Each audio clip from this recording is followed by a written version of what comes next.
This is me finishing a 1.2 mile swim, finishing a 56 mile bike, and finishing a half marathon, 13.1 miles. This is me crossing the finish line with a total time of 6 hours, 31 minutes. But this is also me struggling to run 2 miles.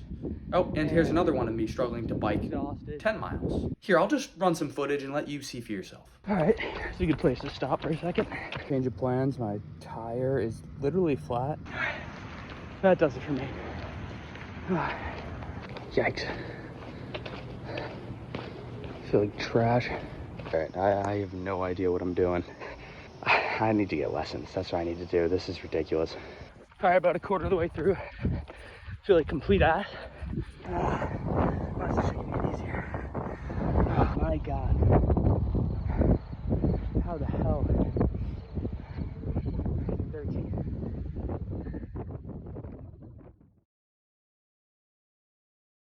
First things first, my name's Jake. I'm an average dude that works a 9-to-5 corporate job, and I set a goal to complete an Ironman with 0 cardio training under my belt in less than 120 days. It's estimated that 0.01% of the human population has completed this feat. A 1.2 mile swim, followed by a 56 mile bike, followed by a half marathon, 13.1 miles. Add those distances together, you get your 70.3 miles in one consecutive session. You're provided a guide that's actually more like a book. I think it's something like 65 pages of information. One of those pages outlining be mindful of underwater hazards, including but not limited to current, underwater obstructions, tides, and indigenous marine life. This was in Florida, so gators. They're referring to alligators. That was slightly concerning because there were triathletes attacked by gators in the past, but we'll move past that. Nice. Another page noting there will be ambulances right nearby, just in case. Why would somebody want to do this?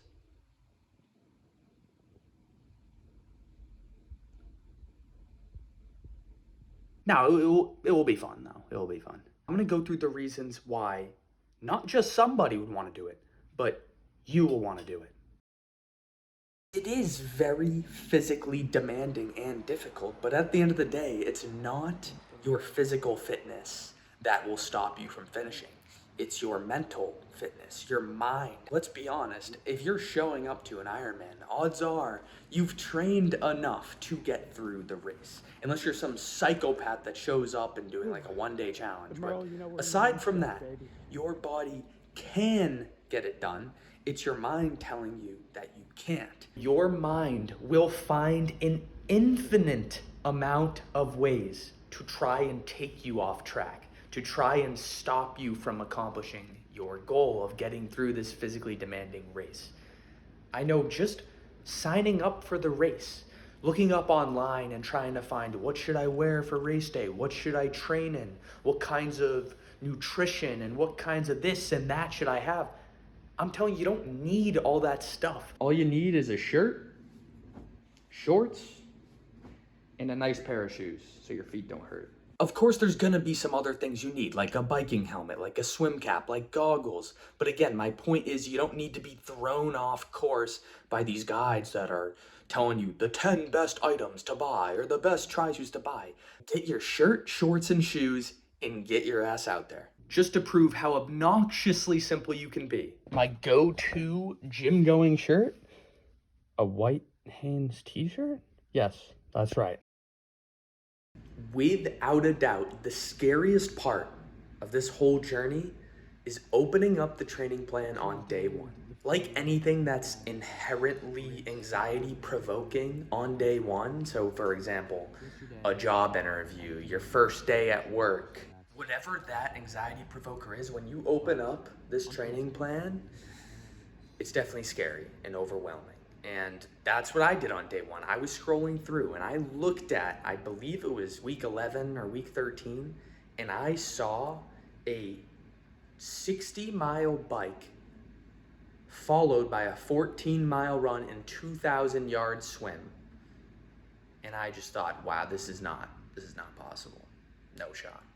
Remember, I was not a cardio guy. I mean, I used to run 1 mile and be panting like a dog. So seeing those numbers, that sheer number of miles that you'd be going through in 1 week was concerning.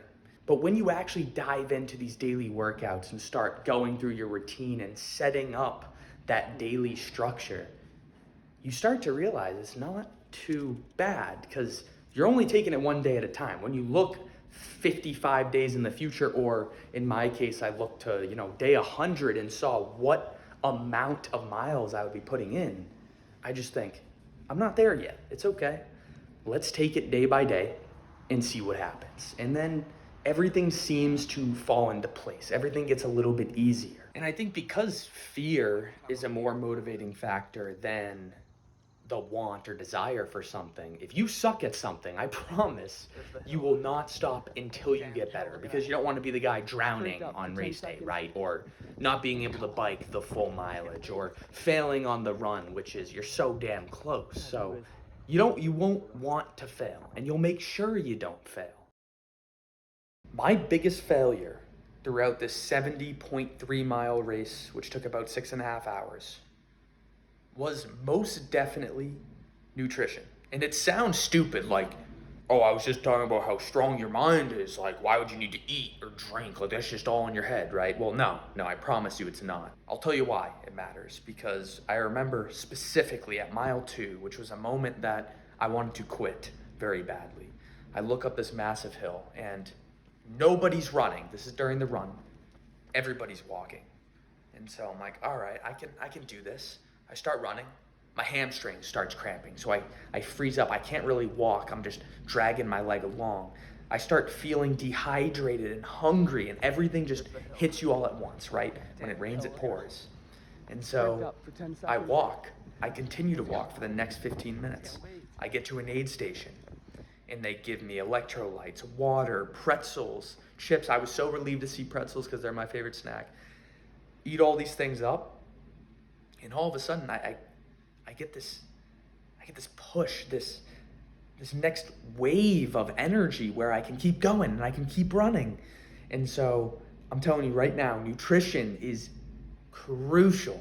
I was always so good following, a relative nutrition plan. I never had any strict diets, but for the most part, I would stick to whole foods, fruit, vegetables, and a lot of protein. Implementing that nutrition plan into your actual exercise and fitness plan and making sure it makes sense with your fitness goals is something that I'll definitely look to improve upon next time.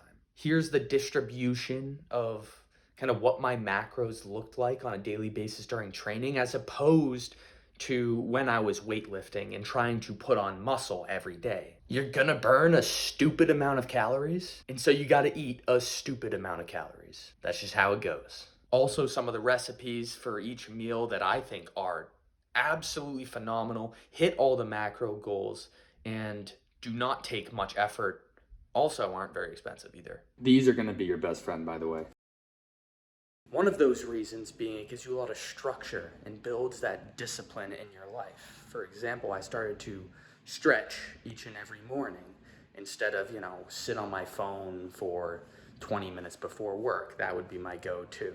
I would start to hydrate more. I would start to lift and exercise more because I had to, right? And this, obviously, it benefits your physical and your cardiovascular health, but it also helps you to develop that mental strength and to build up that discipline, to do harder things in your life. And so that's one of my biggest takeaways, right? There's a lot of reasons why you could do it. It's not as expensive as you think. You don't need all this crazy equipment. You just need a shirt and shorts, right? But at the end of the day, it's about making yourself better, and that's what it does. You don't need to be a triathlete to start. I had zero cardio experience. 120 days later, we're done. And so, yes, there were a lot of ups and downs, and we'll get into that, but it's worth it. It will be worth it. Similar to that note, you start to gain this new confidence, this unfound confidence that you didn't know you had in yourself. So you overcome these difficult things, these hurdles and adversities that you never really thought you could get over.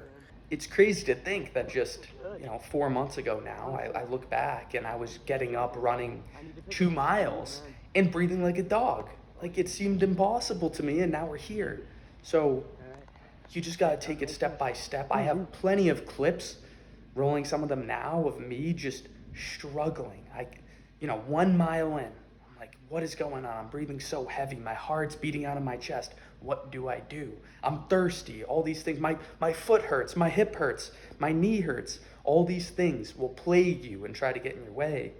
But at the end of the day, when you get over that hurdle, you get a little bit better. Just getting 1% better. It doesn't have to be these drastic jumps. You don't have to go from 0 to Ironman in one day. You go to 0 to 1 mile in one day, right? You take your time and you'll get there. It just takes time. And so that's one thing I learned. And that newfound confidence was something that I didn't know was possible before. As you're working up the ladder, so when you start, it might be 4 mile run one weekend and then a 4.5 mile run the next weekend, right? It's important to step back sometimes and think, holy shit, I came a long way. It's easy to forget when you're in the midst of this major milestone in your life to lose track of just how far you've come. So I thought that was important. And again, I think the more you can take away from this video, if this can help anybody find that drive, that motivation, do something hard, to do difficult things with people that you care about, I think it's worth it. So I hope this helps. Another big reason I think about and why I want to do something like this again is the gratification that you get when you pass the finish line. It's something that you're searching for, when you're lacking that purpose and you see, hey, like, I could do more in my life right now, right? Like, things were starting to get stale with work, and I just needed some spark, right? And I found that this was that opportunity. And I'll tell you, it was certainly worth every single sweat, tear, whatever went into all this training. It's all worth it in the end. I mean, it brings back those memories of, like winning the state championship and literally like all those little things that give you so much joy and put you on cloud 9. That's the feeling that you'll get when you cross the finish line, I promise. And I can tell you right now, there will be plenty of moments where you want to quit, where you think you're too hurt, where you're not feeling great, where you're too hungover from drinking the night before. When this and that, you're not hungry, you don't want to go to the gym that morning, you don't want to get out of bed, whatever it is, I promise you, those little victories will add up and you can get it done. I look back now, there's so many injuries I think about that I never had in my life. I remember some of these runs I would go on, and by mile 4, it'd be a 13-mile, 14-mile run. And by mile 4, I'm limping because my right knee is giving in. And then all of a sudden I'm dragging my knee along, dragging my right leg along. And all of a sudden my left hip flexor starts to give in, right? So those injuries, they'll add up and they suck. But in the end, it is all worth it and you can do it. All right, I know this one might sound absurd, but it's fun. I promise it's fun. All of the pain, all of those little victories, they add up and you want more. You want to keep doing it.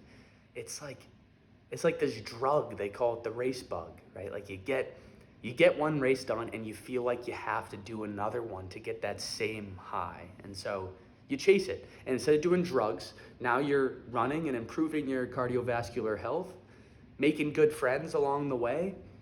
And I just think there's not many better ways to get out of a funk or gain that new, unfound confidence and discipline that you didn't know you had. So in the end, it's fun. It's something rewarding.